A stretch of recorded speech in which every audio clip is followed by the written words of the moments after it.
Capítulo 3. Cuando dije adiós a la casa de mi madre y subí a la gran silla encarnada para emprender el viaje a casa de mi marido, no se me ocurrió pensar que pudiera desagradarle.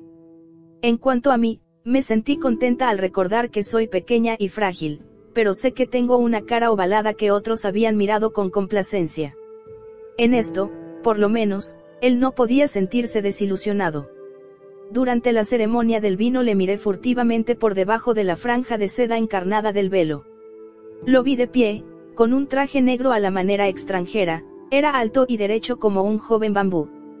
Esperaba que me dirigiera una mirada, pero fue en vano, ni siquiera volvió los ojos para ver mi velo.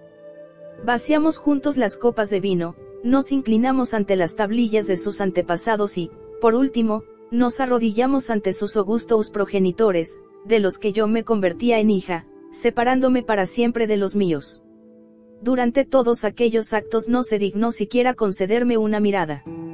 Cuando llegó la noche, la fiesta había concluido y extinguidose el eco de las risas, me encontré sentada en el diván, sola, en la cámara nupcial. El miedo me contraía la garganta. La hora soñada, temida y deseada había llegado, por vez primera mi marido vería mi rostro, estaría sola con él. Nerviosamente, me frotaba las manos, frías, abandonadas en el regazo. Por fin, compareció. Parecía enormemente alto con su traje exótico, y su expresión me pareció sombría. De pronto, se acercó a mí y, levantándome el velo, contempló largamente y en silencio mi rostro. Luego de mirarme, cogió una de mis frías manos entre las suyas. En aquel momento, oí los prudentes consejos de mi madre: muéstrate más bien fría. Más que la dulzura empalagosa de la miel, procura tenerla del vino. Ateniéndome a aquellos consejos, me resistí a abandonarle la mano. Él retiró fríamente las suyas y de nuevo me miró en silencio. Enseguida se puso a hablar muy serio y grave. Al principio, turbada por la novedad de su voz profunda y viril, que me hacía enrojecer de vergüenza, no comprendía bien el sentido de sus palabras. ¿Qué me decía? No es posible que tú sientas atracción por mí, a quien ves por primera vez, como yo a ti. ¿Acaso no te han obligado, como a mí, a contraer este matrimonio? Hasta ahora no hemos podido hacer nada, pero a partir de este momento en que nos encontramos solos, podríamos organizar nuestra existencia a nuestro gusto. En lo que me concierne, yo tengo ideas modernas y te considero igual a mí. Nunca te impondré mi voluntad, puesto que no te considero una cosa mía, sino, más bien, una amiga, si es que quieres. Estas fueron las primeras palabras que oí el día de mi matrimonio. Al principio me quedé asombrada. No le comprendía. Yo soy igual. ¿Por qué? ¿Acaso no era su mujer? Si él no me decía lo que debía hacer, ¿quién me lo diría? Me habían obligado a casarme con él, ¿qué podía hacer yo sino tomarlo como marido? ¿Y con quién hubiese podido casarme de no ser, según lo que había sido establecido por mis padres, con el hombre a quien había estado prometida desde que nací? Todo se había cumplido según la costumbre, y no lograba comprender en qué me habían obligado. Sus palabras quemaban mis oídos. Te han obligado, lo mismo que a mí, a contraer este matrimonio. Estaba a punto de caer desmayada de puro miedo. ¿Acaso debía deducir de aquello que él se había casado conmigo contra su voluntad? Hermana, qué angustia. Qué pena mortal. Me puse a retorcerme las manos, incapaz de hablar, incapaz de responder. Él dejó caer una de las manos sobre las mías, y los dos quedamos en silencio durante unos instantes. Yo no deseaba más que una cosa, que retirase aquella mano. Sentía que me miraba fijamente. Por último, habló de nuevo, con voz baja y amarga. Lo que temía ha ocurrido. No quieres ni puedes revelarme tus verdaderos pensamientos. No te atreves a alejarte de lo que te han enseñado. Escucha, no te pido que hables, te pido únicamente una pequeña prueba de cariño. Si estás dispuesta a recorrer conmigo el nuevo camino, inclina un poco la cabeza. Me observaba muy atentamente. Sentí su mano oprimir la mía. ¿Qué quería? ¿Por qué no habían de seguir las cosas el camino prefijado? Tenía que ser su mujer y deseaba tener hijos varones. A partir de entonces empieza mi pena, Ese peso que me oprime noche y día. ¿Qué hacer? En mi desesperación e ignorancia incliné la cabeza. Gracias, dijo él, levantándose y retirando la mano. Descansa tranquila en esta habitación. Recuerda que no tienes nada que temer, ni hoy ni nunca. Vive en paz. Esta noche dormiré en el cuarto de al lado. Dio media vuelta, precipitadamente, y desapareció. Oh Kuan Yin, diosa de la misericordia, ten piedad de mí. Me sentí tan niña, tan inerme y llena de temor en medio de tanta soledad. Nunca había dormido fuera de mi casa, y he aquí que, de pronto, me quedaba sola con la incertidumbre de no haber gustado a mi marido. En mi desesperación me precipité hacia la puerta. Quizá pudiera escapar, volver a casa. El contacto del picaporte macizo me trajo a la realidad, por el momento era inútil pensar en el regreso. Si por milagro hubiese conseguido huir a través de los patios desconocidos de la nueva casa, hubiera debido tener en cuenta, además, el camino a recorrer, que ignoraba. Y, por otra parte, suponiendo que por una casualidad hubiese llegado, ¿acaso la puerta de los míos se abriría para recibirme? El viejo portero hubiera cedido, sin duda, a mis súplicas, permitiéndome ir a las habitaciones donde pasé mi infancia, pero allí hubiese encontrado a mi madre, que no dejaría de recordarme mi deber de esposa. Veo a mi madre, inexorable, aunque condolida, ordenándome regresar inmediatamente a la casa de mi marido. Yo no pertenecía ya a su familia. Despacito, empecé a deshacer mis vestiduras de desposada. Las sombras que se condensaban bajo el baldaquino del lecho me daban miedo, no me atrevía a aventurarme entre los cobertores. Así es que estuve mucho rato sentada al lado de la cama, reflexionando, en una especie de vigilia, las incomprensibles palabras que había oído. Por último, sentí mis ojos bañados en lágrimas. Oculté la cabeza bajo la colcha y lloré hasta que el sueño se apoderó de mí. Cuando desperté, había amanecido. Sorprendida por la nueva habitación, sentí que me invadía, súbitamente, la amargura del recuerdo. Me levanté corriendo y me vestí. La sirvienta, que vino minutos después con el agua caliente, sonrió mirando a su alrededor con ojos de curiosidad. Me enderecé, es una gran cosa haber aprendido de mi madre la dignidad de la apostura. La gente debía ignorar que yo no había gustado a mi marido. Lleva el agua al señor, dije. Se viste en la habitación de al lado. Arrogante, me vestí con brocados de color carmín y adorné mis orejas con pendientes de oro. Hermana, una luna ha pasado desde nuestra última conversación. Acontecimientos extraños han sucedido, añadiendo confusión a mi vida. Figúrate que nos hemos ido del domicilio de los antepasados. Mi marido ha tenido el valor de declarar que su madre es una autócrata, y que él no puede tolerar que su mujer sea una sierva en la casa. Esto ocurrió por una insignificancia. Cuando concluyeron las fiestas de la boda, me presenté ante mi suegra de la siguiente manera: al levantarme, llamé a una esclava y le mandé que me trajese agua caliente. Así lo hizo, entonces la eché en una vasija de cobre y, precedida por la esclava, me presenté a la madre de mi marido, a quien dije, inclinándome, ruego a su honorable señoría que sea tan amable de hacer sus abluciones con esta agua. Mi suegra estaba en la cama, veía su enorme mole dibujándose bajo los cobertores. Se incorporó, sentóse al borde del lecho, no me atreví a mirarla, y se lavó las manos y el rostro, luego, sin hablar, me hizo un ademán para que me retirara con la vasija. No sé si fue porque mi mano tropezó con los pesados cortinajes del baldaquino o bien porque el miedo hacía temblar mis manos. El caso es que, al levantar el recipiente, derramé un poco de agua en la cama. Sentí que la sangre se helaba en mis venas. Muy bien, exclamó, furiosa, mi suegra, con voz ronca. Vaya una preciosidad de nuera. Sabía que mi obligación era no pronunciar una sola palabra de excusa. Di media vuelta y, llevando la vasija con manos inseguras a causa de las lágrimas que afluían a mis ojos, salí de la habitación. Al atravesar el umbral me encontré cara a cara con mi marido. En aquel momento temí que me reprochara el haber incurrido en la cólera de su madre, la primera vez que la servía. Tenía las manos ocupadas por el recipiente y no podía enjugar las lágrimas que corrían abundantemente por mis mejillas. La vasija me ha resbalado, murmuré.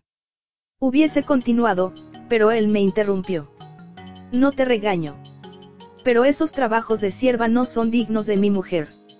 Mi madre puede tener 100 esclavas si quiere. ¿Qué otra cosa podía hacer, salvo esforzarme en que comprendiese que no había intentado faltar el respeto a mi suegra? Mi madre me había instruido cuidadosamente en todos los deberes concernientes a una nuera: levantarse con educación y permanecer de pie en su presencia, acompañarla al sitio de honor, enjugar las tazas de té, escanciar la infusión y presentar la taza con gran cuidado, llevándola entre las palmas de las manos. Sobre todo, no negar nunca nada a la suegra, que debe ser considerada como una madre, y cuando regaña se la debe escuchar en silencio, con absoluta sumisión. Pero mi marido no me escuchó y permaneció firme en su idea. Sus padres eran contrarios a la mudanza, ateniéndose a las viejas costumbres, y llegaron, por fin, a oponer una prohibición formal. Sentado en su poltrona, tras la mesa de la sala de lectura, bajo las tablillas de los antepasados, el padre, un hombre sutil, encorvado bajo el peso de su ciencia, era un hombre estudioso. Cuando supo el propósito de su hijo, alisó su barba blanca y expresóse así: «Hijo mío, quédate. Lo que es mío te pertenece. Aquí hay para todos, así como de qué comer. No es necesario, pues, que dediques tu cuerpo a trabajos materiales, puesto que puedes pasar tus días en ocupaciones dignas, cultivando los estudios que tú prefieras. Pero procura que la nuera de tu madre engendre hijos. 3 generaciones de hombres bajo un mismo techo es un espectáculo que agrada al cielo». Mi marido se contenía.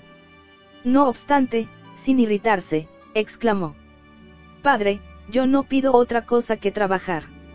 Me he especializado en una profesión científica, la más noble profesión del mundo occidental. En cuanto a los hijos, no me interesan de una manera absoluta, por lo menos momentáneamente. Mi país necesita más bien de los frutos de mi cerebro». Yo, que escuchaba tras los cortinajes de la puerta, me sentí horrorizada al oír aquellas palabras del hijo al padre. Si mi marido hubiese sido educado según las antiguas costumbres, nunca se hubiese atrevido a oponerse así a su padre.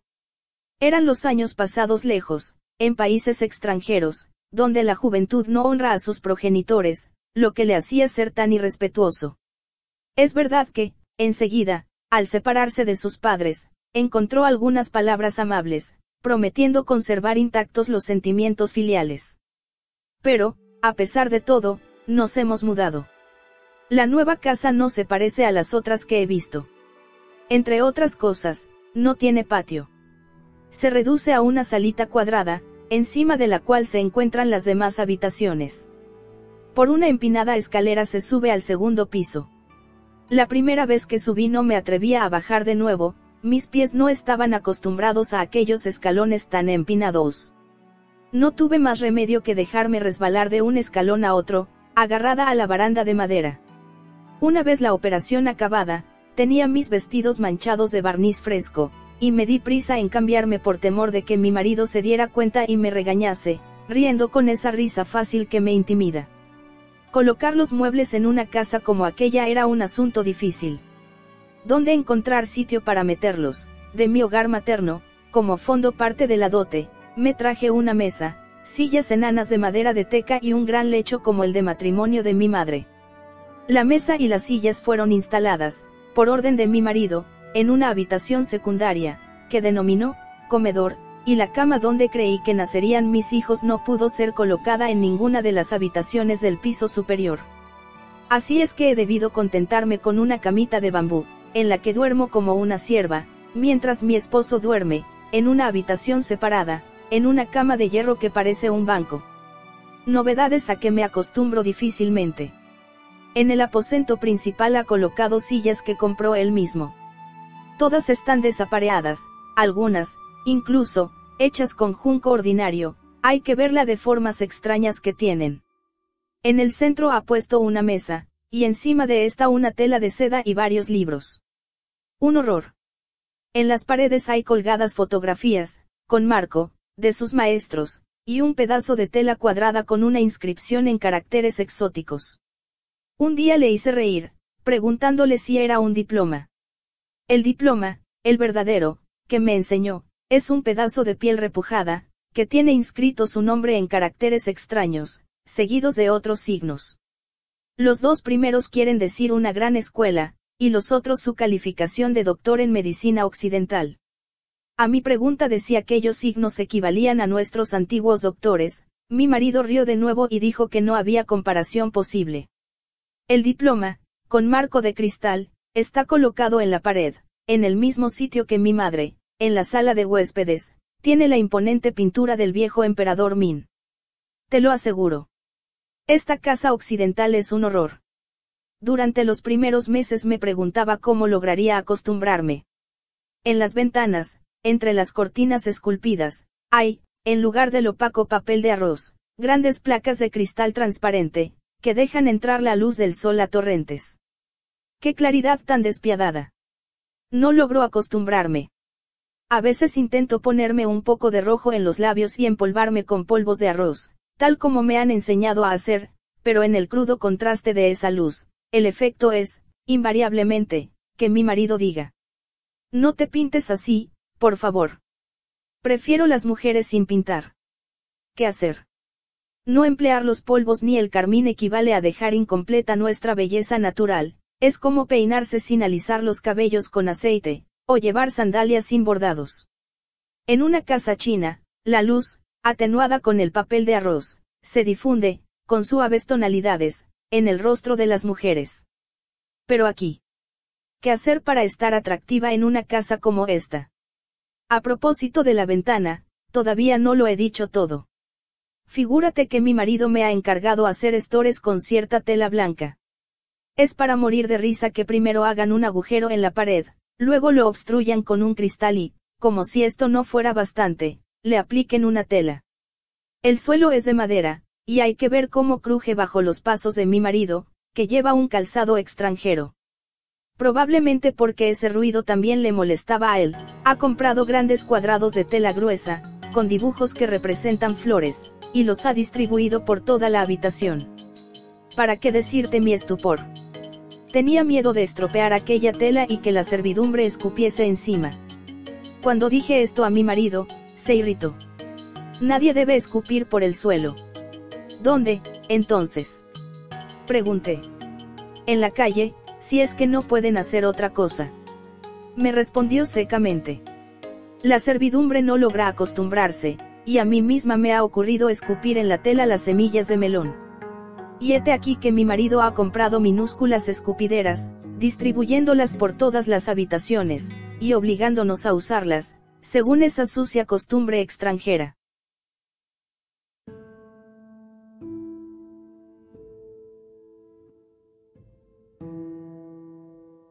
Capítulo 4. Hay momentos en que, si me atreviese, huiría de esta casa. Si por lo menos tuviera valor para enfrentarme con mi madre en estas circunstancias. Pero no tengo otro sitio donde ir. Los días se suceden monótonos, inacabables. Mi marido trabaja desde por la mañana hasta la noche, como si en lugar de ser un rico heredero, fuese un obrero obligado a ganarse el arroz que se come. Al amanecer, antes de que los rayos del sol hayan calentado la tierra, ya está trabajando, y yo me quedo sola en casa hasta la noche. Me distraigo en la cocina, donde, me avergüenzo al confesarlo, participo en los chismorreos de las sirvientas. Es preferible, pienso, servir a mi madre, y vivir en el patio con mis cuñadas. Allí, por lo menos, oiría hablar y reír, y este silencio que pesa en mí durante todo el día, como si yo fuese un mueble, no seguiría oprimiéndome, y en esta atmósfera, mi cerebro trabaja, y llego a cansarme pensando en la manera de acaparar el corazón de mi marido. Yo también me levanto por la mañana temprano, para estar dispuesta a comparecer ante él. Me levanto, incluso, aunque durante la noche haya dormido poco o nada en absoluto, me lavo la cara con agua tibia y perfumada, la froto con aceite y perfumes, siempre con la idea fija de conquistar por sorpresa el corazón de mi esposo. Pero es inútil, por más temprano que me levante, él ya está en su despacho. Y así todos los días. Me apresuro, atreviéndome a girar un poco el pomo redondo de la puerta. Ah, esos pomos extraños. Lo que he tenido que ejercitarme para llegar a conocer su secreto. Mi marido se ponía nervioso cuando hacía ruido, hasta el punto que hube de practicar mientras él estaba fuera de casa. Pero ahora que he aprendido, con solo rozar el pomo de porcelana, siento, de pronto, que el corazón se me encoge. Mi marido se preocupa muy poco de sí mismo. Hay que ver cómo acoge el té que le traigo por las mañanas. Ni siquiera levanta los ojos del libro que estudia. ¿De qué me sirve, pues, que por la mañana encargue a mi camarera que vaya a buscarme jazmines frescos para ponérmelos en el cabello? La fragancia del jazmín no llega hasta las páginas del libro extranjero, y, además, de cada 12 mañanas, 11 se va mi marido sin tan siquiera levantar la tapadera de la tetera. En realidad, nada le interesa, salvo sus libros. He meditado mucho en lo que mi madre me enseñó para hacerme agradable a mi esposo. No he omitido nada para halagar su paladar con buenas comidas. En cierta ocasión, mandé un siervo que comprase un pollo fresco, brotes de bambú de anchau, pescado, jengibre, buen azúcar y salsa hecha con semillas de soja. Durante toda la mañana me dediqué afanosamente a la condimentación de aquellos manjares, esforzándome por no olvidar nada de lo que pudiese hacerlos mejores y más aromáticos. Cuando hube preparado todo, di orden de servir aquellos platos al fin de la comida.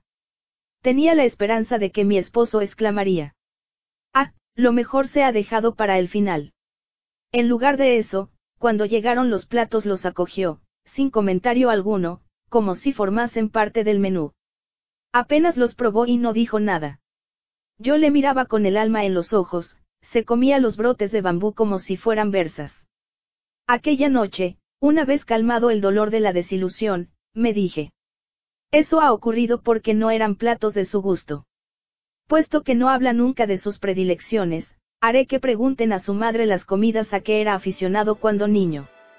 A la sirvienta encargada de la investigación, contestó la madre. Antes de cruzar los 4 mares, le gustaba el ana de asado y sumergido en el jugo glutinoso del espino albar silvestre. Pero después de los años en que se alimentó con las comidas bárbaras y medio crudas de los pueblos occidentales, ha perdido el gusto, ya no se interesa en la delicadeza de los alimentos. No me quedaba otro remedio que renunciar. Mi esposo no desea nada de mí y no siente la necesidad de nada que yo pueda darle. Una noche, hacía 15 días que vivíamos en la nueva casa, estábamos sentados ante el hogar. Cuando entré, mi marido leía uno de sus libracos. En una hoja vi dibujada una figura humana, pero no revestida con su piel, sino, es horrible decirlo, mostrando la carne sanguinolenta. ¿Cómo es posible que mi marido se interese en lecturas de ese género? Me sentí horrorizada, pero por el momento no me atreví a hacerle pregunta alguna. Sentada en una de las extrañas sillas de mimbre, hubiese sido poco digno apoyarme en el respaldo, así, pues, me mantenía con el busto rígido, pensaba melancólicamente en la casa de mi madre. Allí, en aquellos momentos, estarían preparando la cena a la luz de las velas, entre las concubinas y la vociferante chiquillería. Mi madre, sentada en su sitio presidiendo la mesa, y las siervas disponiendo las cazuelas con legumbres y arroz humeante. Alboroto y felicidad general. Mi padre no comparece todavía, vendrá algo más tarde, cuando la cena esté hecha, para jugar un poco con los hijos de las concubinas. La servidumbre, una vez quitada la mesa, tomará asiento en taburetes bajos, en el patio, y se entretendrá hasta muy tarde, charlando, mientras mi madre, llamando al cocinero, repasará las cuentas a la vacilante luz de una larga vela encarnada. Ah, casa materna. Si pudiese volver a ella. Andaría entre las flores, me inclinaría sobre los lotos para ver si sus semillas estaban maduras. El verano se anunciaba, la maduración estaba cerca. Por la noche, quizá, después de salir la luna, mi madre me llamaría para tocar al arpa sus melodías preferidas. Hubiese obedecido, diligente, para arrancar a las cuerdas, con la mano derecha, sus acordes, acompañándome al propio tiempo con la mano izquierda. Pensando en esto, me levanté para retirar el instrumento de su estuche, en el que están incrustadas con madreperlas las figuras de los 8 espíritus de la música. La resonante caja, bajo las cuerdas, está compuesta de diferentes maderas que contribuyen a acrecentar la sonoridad del instrumento. El arpa y su estuche fueron regalados a la abuela de mi marido. Al rasgarlas, dieron las cuerdas un son sostenido y melancólico. El arpa es el más antiguo de los instrumentos de mi pueblo y ha sonado al claro de luna, bajo los árboles, cerca de un surtidor. Entonces, su voz adquiere una dulzura singular. Pero aquí resonaron en una opaca habitación extranjera, emitiendo sonidos débiles y sofocados. Dudé unos instantes, atacando luego una melodía del tiempo de los Sang. Magnífico, me dijo mi marido amablemente, levantando los ojos. Me alegra muchísimo que sepas tocar. Un día de estos te compraré un piano y aprenderás a interpretar, también, la música de los occidentales. Leía su horroroso libro. Le miraba mientras hacía vibrar maquinalmente las cuerdas, sin saber lo que tocaba. Nunca había visto yo un piano, que hubiera hecho con él. De pronto dejé de tocar, no podía más. Abandoné el arpa y quedé inmóvil en mi asiento, con la cabeza inclinada y las manos cruzadas en el regazo. Hubo un prolongado silencio. Mi marido cerró su libro y me miró, meditabundo. Kuei-lan, dijo. Sentí un sobresalto en el corazón. Era la primera vez que me llamaba por mi nombre. ¿Qué iba a decirme, por fin? Le miré tímidamente. Él continuó. Desde que nos casamos estoy deseando pedirte que te quites las vendas que comprimen tus pies. La salud de toda tu persona no debe sufrir. Mira, todos tus huesos se han deformado así. Con su lápiz dibujó, rápidamente, un horrible pie encogido. Me quedé estupefacta.